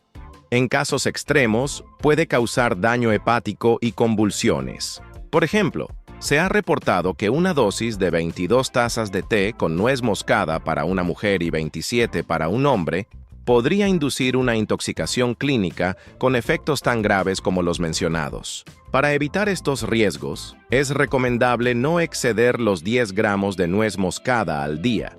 En la práctica, esto equivale a una cantidad que rara vez se alcanza en la cocina diaria, ya que se utiliza solo una pizca en los platillos. Es importante destacar que la nuez moscada es segura cuando se usa con moderación. Su uso excesivo es poco común y generalmente involucra cantidades mucho mayores a las que se emplean en la cocina habitual. En resumen, la nuez moscada es una especia deliciosa y segura cuando se utiliza adecuadamente. ¿Te imaginas cuántas otras especias en tu despensa podrían tener efectos similares si se consumen en exceso? ¿Sabías que antes de la invención de los refrigeradores, el hielo se cosechaba directamente de lagos y ríos congelados para conservar alimentos y bebidas? Esta práctica, conocida como corte de hielo, fue una industria vital durante los siglos XIX y principios del XX. Durante los fríos inviernos, cuando el hielo alcanzaba aproximadamente 30 centímetros de grosor, equipos de trabajadores se aventuraban sobre las superficies congeladas para cortar grandes bloques de hielo. Utilizaban sierras manuales o mecánicas para trazar líneas y separar los bloques, que luego eran transportados en trineos o carros hasta almacenes especiales llamados casas de hielo. Estos almacenes estaban diseñados para mantener el hielo aislado del calor, permitiendo su conservación durante meses. El hielo así recolectado era esencial para la vida cotidiana. Se utilizaba en hogares para mantener frescos los alimentos en cajas de hielo, en hospitales para reducir fiebres y conservar medicamentos, y en la industria alimentaria para transportar productos perecederos. Por ejemplo, en la década de 1880, la ciudad de Nueva York contaba con más de 1.500 carros de reparto de hielo, y los estadounidenses consumían más de 5 millones de toneladas de hielo al año. El comercio del hielo no se limitaba al consumo local. Países como Noruega exportaban grandes cantidades de hielo a lugares tan lejanos como Egipto y la India. En la región de Oslo, por ejemplo, se empleaban miles de trabajadores en la industria del hielo y se exportaban cientos de miles de toneladas anualmente. Sin embargo, con la invención de la refrigeración mecánica en el siglo XX, la necesidad de cortar y almacenar hielo natural disminuyó drásticamente. Las máquinas de refrigeración permitieron la producción de hielo artificial y la conservación de alimentos sin depender del hielo natural, llevando al declive de esta industria. Hoy en día, el corte de hielo persiste principalmente como una tradición cultural y artística. En festivales de esculturas de hielo, como el de Harbin en China, se extraen bloques de hielo de ríos congelados para crear impresionantes obras de arte. Este vistazo al pasado nos muestra cómo la humanidad ha adaptado sus métodos de conservación de alimentos a lo largo del tiempo. ¿Qué otras prácticas antiguas han sido reemplazadas por la tecnología moderna y qué podríamos aprender de ellas hoy en día? ¿Sabías que en el siglo XVIII existía una profesión llamada resucitadores, cuya labor consistía en desenterrar cadáveres para abastecer las crecientes necesidades de las facultades de medicina? Con la proliferación de escuelas médicas en Europa y América, la demanda de cuerpos para estudios anatómicos se disparó. Sin embargo, la obtención legal de cadáveres era limitada, lo que llevó al surgimiento de estos saqueadores de tumbas. Estos resucitadores no robaban objetos de valor de las tumbas, ya que eso constituía un delito grave. En cambio, se llevaban los cuerpos que no eran considerados propiedad legal de nadie, especialmente si pertenecían a personas pobres. La falta de regulación y la necesidad urgente de material de estudio hacían que las autoridades a menudo miraran hacia otro lado. El racismo también jugaba un papel en esta práctica. En 1797, un grupo de hombres negros libres en Nueva York solicitó protección para el cementerio de los negros, el Negro Burying Ground, debido al robo frecuente de cuerpos. Su petición fue ignorada. Sin embargo, cuando al año siguiente desapareció el cadáver de una mujer blanca, la indignación pública llevó a disturbios que resultaron en la destrucción del hospital municipal y la muerte de 6 personas. El comercio de cadáveres se convirtió en un negocio lucrativo. En Inglaterra, un cuerpo en buen estado podía venderse por unas 10 libras, equivalente al salario de un peón agrícola durante 6 meses. Esto motivó la formación de bandas organizadas que incluso contaban con la complicidad de empleados de cementerios. Estas bandas desarrollaron técnicas sofisticadas, como excavar túneles desde una distancia para acceder a los ataúdes sin dejar rastro. Era casi como una operación quirúrgica clandestina, solo que en vez de salvar vidas, se trataba de robarlas del más allá. El miedo al robo de cuerpos llevó a medidas extremas. Los ricos construían panteones con puertas blindadas. Las clases medias enterraban a sus muertos profundamente, colocaban rejas sobre las tumbas e incluso instalaban cañones cargados. Entre los pobres, la única defensa era vigilar las tumbas durante varios días, hasta que la descomposición hiciera los cuerpos inútiles para los estudios. Es como si velar a un ser querido no terminara con el entierro, sino que continuara como una guardia de honor contra los ladrones de cuerpos. Esta oscura práctica nos lleva a reflexionar. ¿Qué otras profesiones han surgido a lo largo de la historia para satisfacer necesidades urgentes, aunque éticamente cuestionables? ¿Sabías que antes de que existiera el radar, los ejércitos utilizaban enormes dispositivos acústicos para escuchar el cielo y detectar aviones enemigos?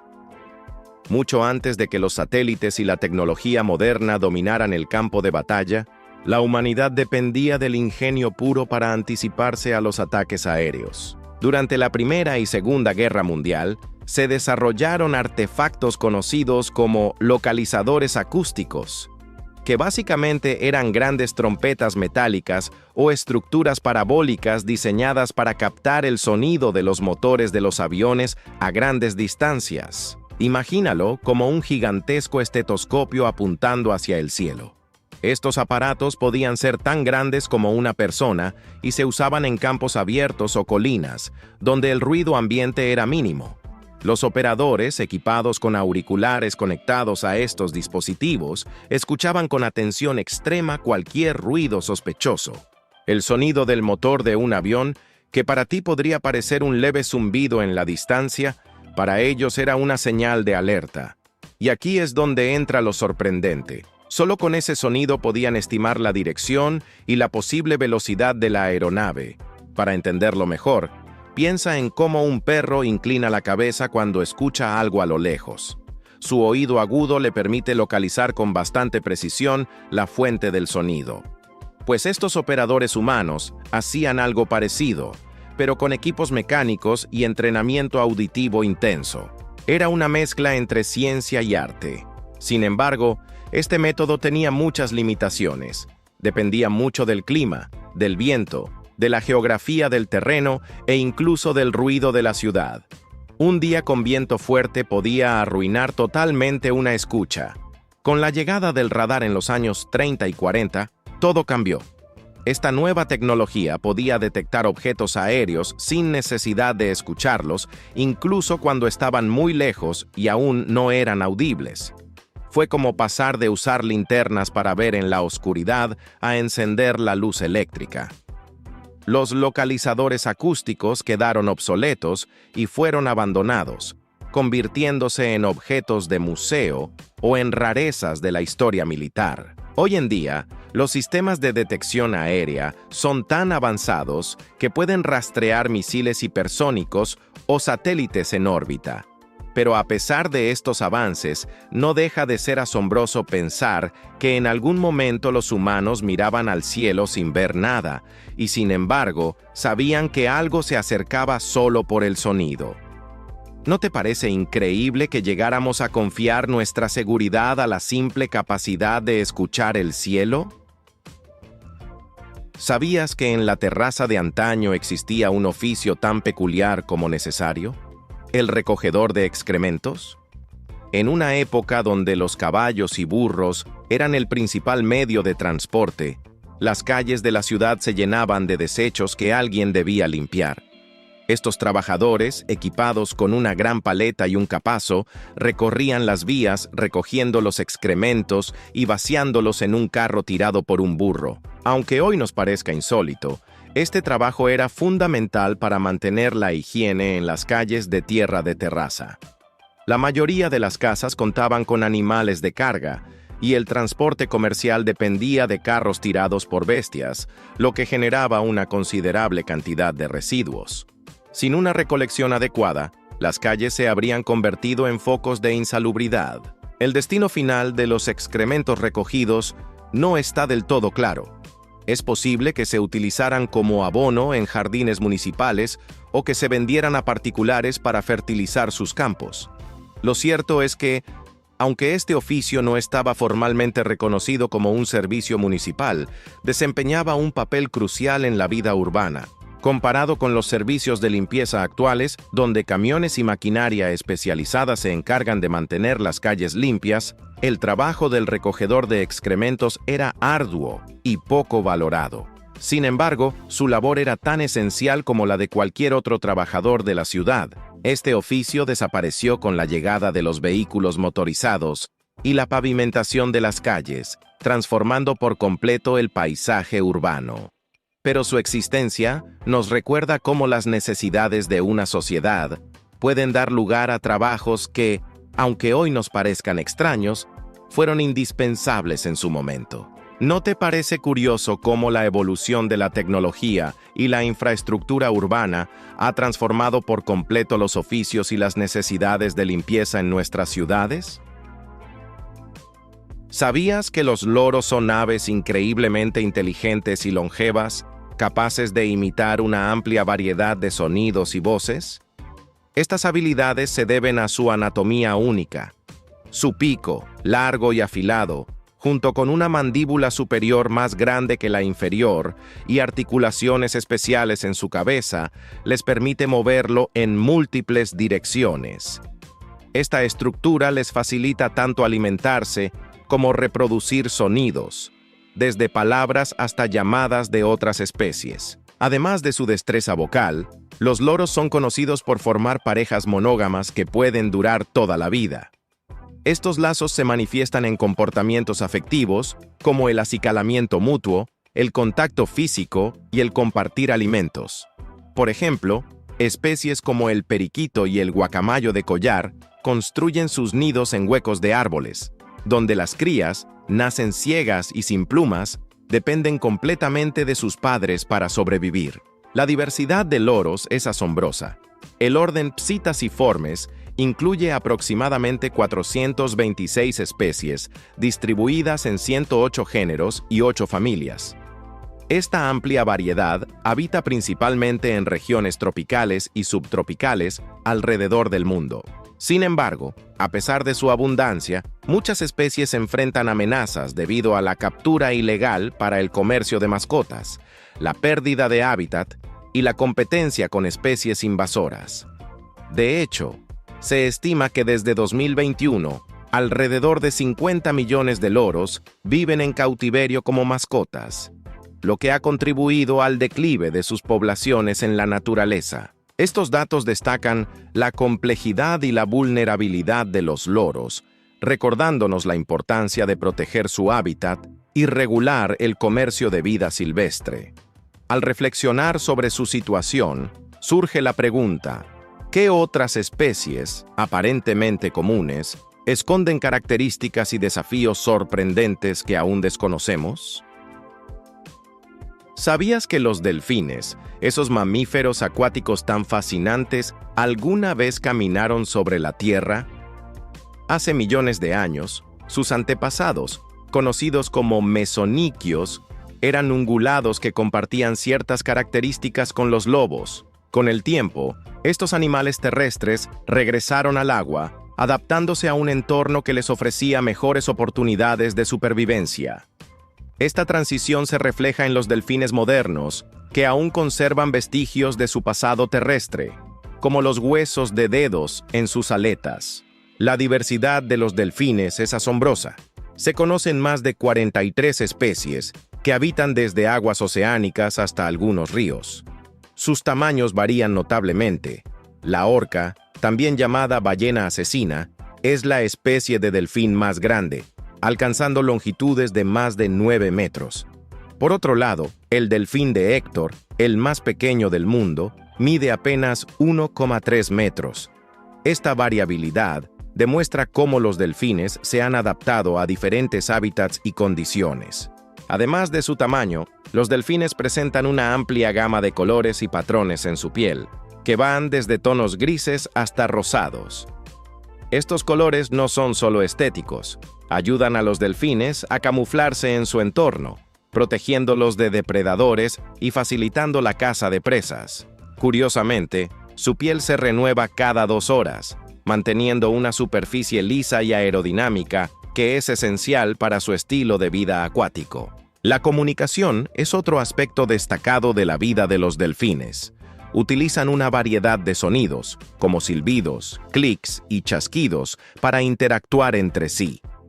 Cada delfín tiene un silbido único que funciona como su nombre, permitiendo a los miembros del grupo reconocerse y coordinarse eficazmente. Esta sofisticada forma de comunicación refleja su alta inteligencia y complejidad social.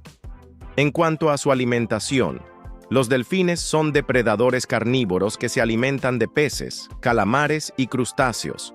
Algunas especies, como las orcas, incluso cazan mamíferos marinos y aves. Su método de captura es eficiente. Utilizan sus dientes para sostener a las presas y luego las tragan enteras, aprovechando su agilidad y velocidad en el agua. A pesar de su adaptabilidad y habilidades, los delfines enfrentan amenazas debido a la actividad humana, como la contaminación y la destrucción de su hábitat. La protección de estos mamíferos es crucial para mantener el equilibrio de los ecosistemas marinos y preservar su presencia en nuestros océanos. ¿Te has preguntado alguna vez cómo otras especies han evolucionado y adaptado sus características físicas y comportamientos para sobrevivir en entornos cambiantes? ¿Sabías que existe un felino tan esquivo y adaptado al frío que ha sido apodado el fantasma de las montañas? El leopardo de las nieves, o pantera uncia, habita las remotas y escarpadas regiones montañosas de Asia Central, como el Himalaya y las cordilleras de Mongolia y China, a altitudes que oscilan entre los 3.000 y 6.000 metros sobre el nivel del mar. Este majestuoso animal posee un pelaje denso y largo, que puede alcanzar hasta 12 centímetros en el vientre, proporcionándole un aislamiento térmico excepcional en climas gélidos. Su coloración grisácea con manchas oscuras le permite mimetizarse perfectamente con el entorno rocoso y nevado, facilitando tanto la caza como eludir a posibles amenazas. Una de las adaptaciones más sorprendentes del leopardo de las nieves es su cola, que mide entre 80 y 105 centímetros.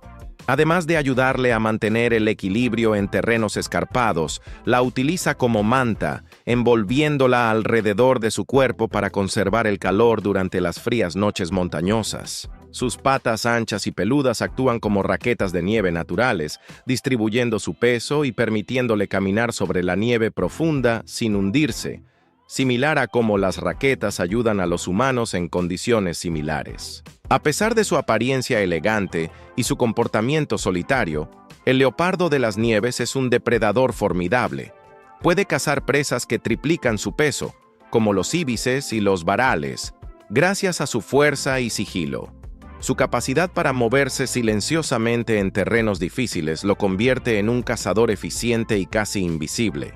Sin embargo, este magnífico felino enfrenta amenazas significativas.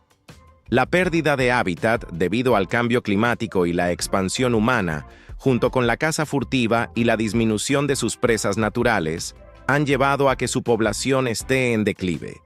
Se estima que quedan entre 4.000 y 6.500 individuos en estado salvaje, lo que lo clasifica como una especie vulnerable. La conservación del leopardo de las nieves es crucial no solo para preservar la biodiversidad de las regiones montañosas de Asia, sino también para mantener el equilibrio ecológico en estos frágiles ecosistemas. ¿No te parece asombroso cómo la naturaleza dota a sus criaturas de adaptaciones tan específicas para sobrevivir en entornos extremos? Gracias por ver el video de hoy. Esperamos que te haya gustado, si fue así. No olvides suscribirte y activar la campanita de notificaciones para que YouTube te avise cuando subamos nuevo video.